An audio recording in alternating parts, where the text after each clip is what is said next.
The game with no end, or the game with multiple endings, how is there anything to explain?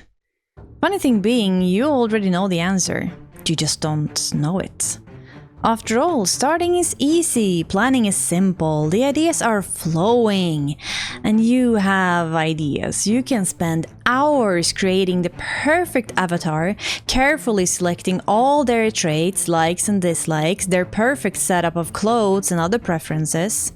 And not before long, you'll unpause and watch your creation stand confused on the sidewalk, randomly bursting into conversation with other Sims or idly starting an animation loop of time-passing activities by themselves. The house with one room, a small bathroom, and something someone claimed to be a kitchen stands in front of your Sim. Maybe they're married, and they have 2 children, so your starting capital runs out faster than you'll know. The Sim pulls out a phone and finds a job. Perfect. You'll climb the ladder and you'll earn some money. So what if it's not the highest paying job? You know what your Sim will become and it will be perfect. The children grows up and the parents gets old. You barely afforded the improved fridge and the shower. The stats goes up faster, it was a good investment. The parents are old, but your plans involve the children anyway. Off to school and to achieve the dreams that you set out for them.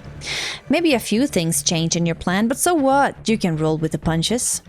Maybe you'll even play into a 3rd generation, and at this point you're slowly starting to realize everything is in your control. Their traits, likes, dislikes, the way they look, what they'll pursue in life. We let them grind away and fight for hours at a time to perfect their skills, fill that skill bar. We even control their bodily functions. We fill their lives with meaningless things, new items in their houses, new purchases to cure the boredom. We travel to other places, we talk to new people, we adopt a pet, we'll perfect all the skills, work out every day, explore everything.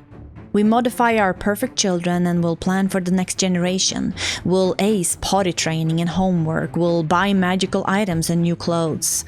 All while blocking and cancelling their own desires and force them to pick up the plate off of the floor that they left in front of the sink and question how they can hold conversations through walls.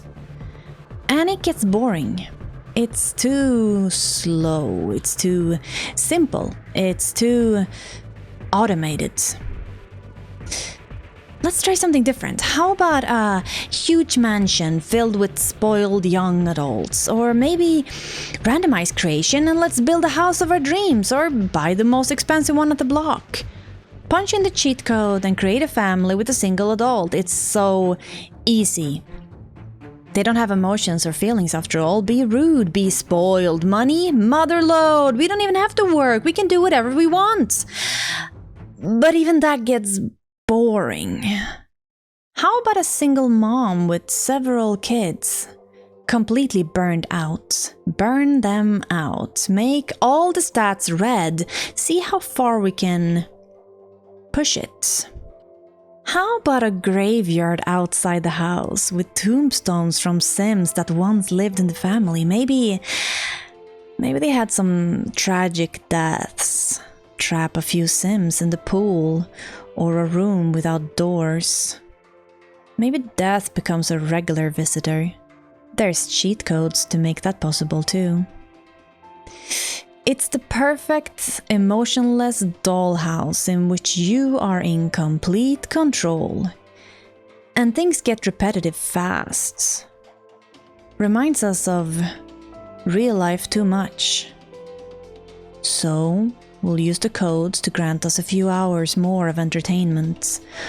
Or we'll torment our Sims to reach heights we never would otherwise. We can always just start over again. It's the perfect storm of lacking. Poking fun at the irony of life, the lack of time, the lack of money, the lack of clear progression in skills. Because now you'll slowly understand that the game ends when you realize you were the game all along. What was I